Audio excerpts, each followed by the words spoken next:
Heyo, and welcome to Bardom. Bored and you want to hear a story? That's perfect because I too am bored, but I want to tell a story. Maybe one that you'll actually watch, and maybe one that you'll just end up cleaning your room to. Either one of those works. As long as I'm alleviating boredom for someone, whether it's for you or for me, eh?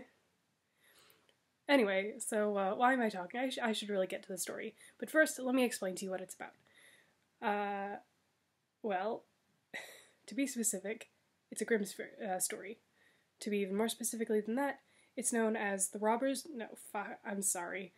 I don't know where I am today. So, today's fairy tale is known as The Crows and the Soldier. Okay, so I'll just stop talking now and get right into it so you can clean your room or do whatever. Okay, yeah, so The Crows and the Soldier. I hope you enjoy. Once upon a time there lived a soldier, who for this story I will refer to as our hero soldier. Now, one thing to know about our main character is he was very frugal with his money and very smart with his earnings from the army. Unlike a lot of his other comrades, and probably quite unlike me, he didn't spend his money on food and drinks. I'll let you figure out which one I spend my money on. Our hero soldier saved up quite a bit of money over a fair period of time. And as he grew wealthier, his friends grew around him. And of course, they were just his drunken comrades who wanted more money because they were stupid and spent all theirs.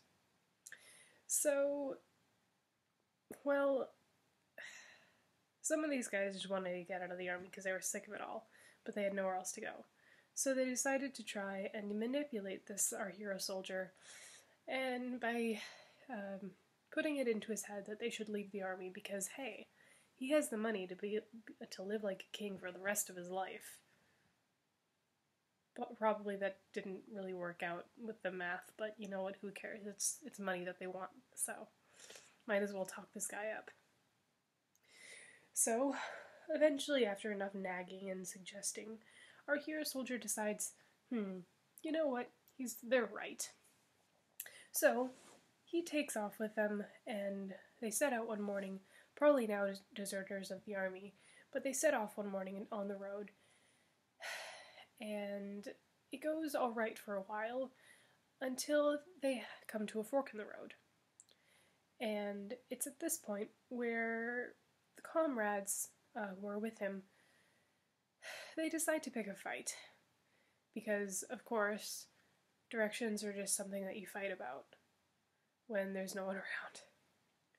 The one comrade says to the hero soldier and the other comrade, okay, so we have to go to the right, and then that'll take us to wherever the hell it is that we're going. And then the hero soldier says, no, if we go right, that's just going to take us back around to the same town that we just left.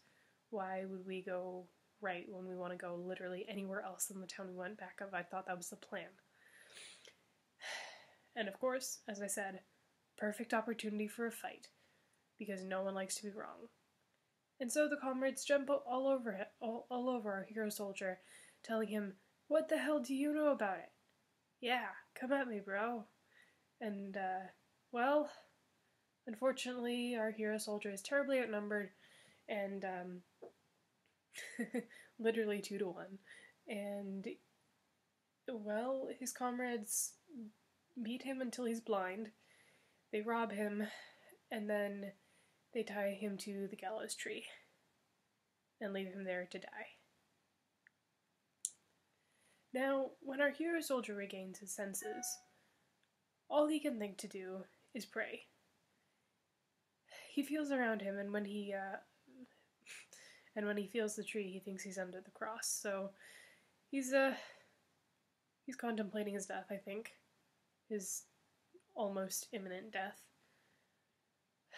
But he decides it's a good idea to pray, because maybe God will save him. And he sits there for a while, and he prays, until something amazing happens. because everything amazing happens in these stories, right? He hears a fluttering of wings up above him, and he's probably thinking, angels! Yes! It's not quite like that, actually. It's just three crows flying onto a branch to chat. But you know what? Who cares if it's crows? I mean, seriously, these three sister crows are things of divine intervention. They chat and gossip about the world, and what they have to say, well, comes in handy. Sisters, let's talk gossip. What's new today in the world of men? I heard that the princess was sick, and her father is apparently willing to marry her to any man that can cure her of her mysterious illness. But it sucks to be human and not crow, though, because what those humans don't know, and probably never will know, is that they need the ashes from that flower over there in order to cure her of her disease. But it sucks to be human and not crow. They'll never know. Sure, it does suck that humans don't know what we know. I heard that tonight heaven will lend its healing power to the dew that falls upon the ground. I've heard that this dew stuff is going to be so potent tonight that all a blind man need do is wash his eyes in it, he can regain his sight. But, you know what, it sucks to be human, because they'll never know.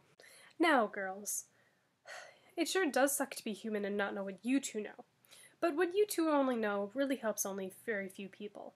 What I know could potentially save the entire kingdom. You see, the drought that everyone's suffering through right now, some of the effects could at least be lessened if they just dug up the square stone in the center of the marketplace. I mean, if they did that, they would find a good water source that will help them through the drought. But they'll never find out, so it really does suck to be human. Eventually the three crows fly away, but what they leave our hero soldier with is a little bit of boost of faith. And he uses this boost of faith to break his bonds. I mean, he's probably tried before when he regained his senses the first time, but you know what? Now he has a little bit of hope. He has more information about what can be done to make his own situation better. And, you know, probably, who knows, maybe that was supposed to be something that was sent by God to save him. Who knows? And you know what, also he's rested, so maybe now he's gotten a little bit of strength back. But yeah, he breaks his bonds, and he stands up, washes his eyes with the dewdrops that are on the grass, and the crows are actually being quite serious. He does regain his sight, and he might even bottle some of the dewdrops from the grasses, you know, just in case anyone needs to regain their sight. Or, you know, maybe he can make a buck off of it, but he's probably a nice guy, so he is a nice guy, so he probably will just give away this bottled magical dewdrops for free. But he quickly sets about to work on doing what he needs to.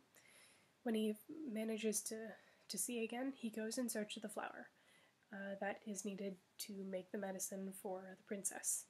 And, well, you know, somehow he manages to find it. Yeah, sometimes the description that the crows may have given is a bit obscure, but you know what?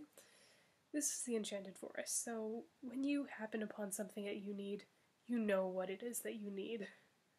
Even if it looks like the most normal thing, you just know exactly what it is. And finally, our hero soldier sets off with the medicine. So he goes to the king's palace, and he cures the princess of her mysterious illness. Yay! So he can marry her and become king, right? No.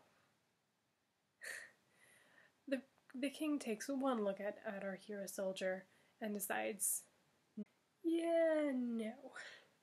You see, when I said, you could marry my daughter, I meant more in general of my child. That was a terrible translation of whoever translated my decree. You see, I meant whoever could save us from this terrible drought could get to marry my daughter.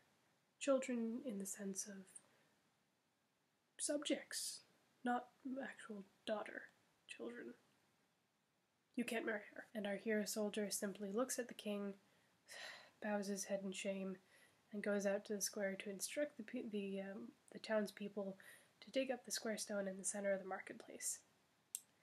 Well, now the king really doesn't have an excuse as to why our hero soldier can't marry his daughter. And well, yay! They get our hero soldier and the princess get married. Yay! Doves and flowers and rainbows and butterflies. Can this story end? Sure it will.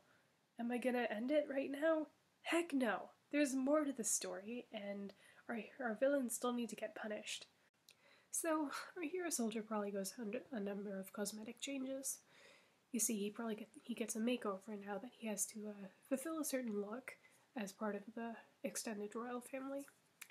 And so he's unrecognizable from what most of his comrades in the army would have seen. Now, one day he goes out for walking and just happens upon his two ex-comrades. Of course, as I mentioned, they aren't going to recognize him because, he's unrecognizable, but in his new look. But he goes up to them and says, "Hey guys, you remember me?" And the comrades look at him and say, "No, sorry sir, you must have us confused with someone else. They're just sitting there and probably drinking or something."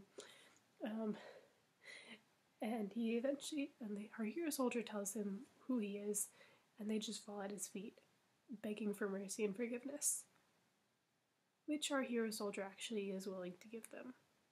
And he's even willing to invite them into his home, where he eventually explains how it is that he came to have his reversal of fortune and become part of the royal family. He tells of the crows and what he learned sitting underneath the gallows tree, and the two men decide, hey, eventually they decide that they don't really want to be in the hero soldier's house anymore, because, well, I don't know, they just get tired of it all. So they decide to go to the gallows tree and see if maybe there's anything that will be of good fortune to them. And so one night they leave, probably taking a number of valuables with them, and they go plant themselves underneath the gallows tree. Well, I think it's always pretty cool to hear talking animals. I mean, to the two comrades, it's probably quite normal because, of course, the enchanted forest. But yeah, no, the crows come back and they're discussing amongst themselves, man, someone must have eavesdropped on our conversation, how rude of them. Because they're commenting on all the stuff that has changed and how their knowledge seems to be used for the benefit of humanity. And they're mad now because they don't have anything to laugh at in terms of human activities. And yeah, they're mad because someone destroyed their fun. And eavesdropping is rude in general. Although it can be fun. So they decide to go look around because maybe the person is still there, listening to their conversation. And the crows decide to fly around looking for who to take their anger out on. And they spot the two comrades sitting in the tree, underneath the tree. And they are the target of their anger and their wrath. And it's horrible for them. They get paid back, I think. Maybe it's a bit too harsh, although I kind of think it's fair. But they get blinded, an eye for an eye. And then they're left for nearly dead by the crows, and eventually they're found. But I don't think they ever recover their sight. The end. And the moral of all that, however long this took, the moral of it all is, I have no idea. Well, I mean, of course I have an idea about what the moral is. I have my own takeaways from the story, but it's not up for me to tell you. It's up for you to decide for yourself. So, yeah. Please, comment what you think down below. Did you get anything out of this at all? I'm curious to know. Did you get a moral? Did you get a few under 15 minutes of entertainment? Did you get nothing at all? Well, thank you for the view anyway. So yeah. I do hope that you enjoyed. I enjoy making these videos. They're fun for me. And you know what? See you another time. Or check out some of my other videos. I'll see you there too. But anyway, wherever you are, have a good day, have a good night. Anyway, bye!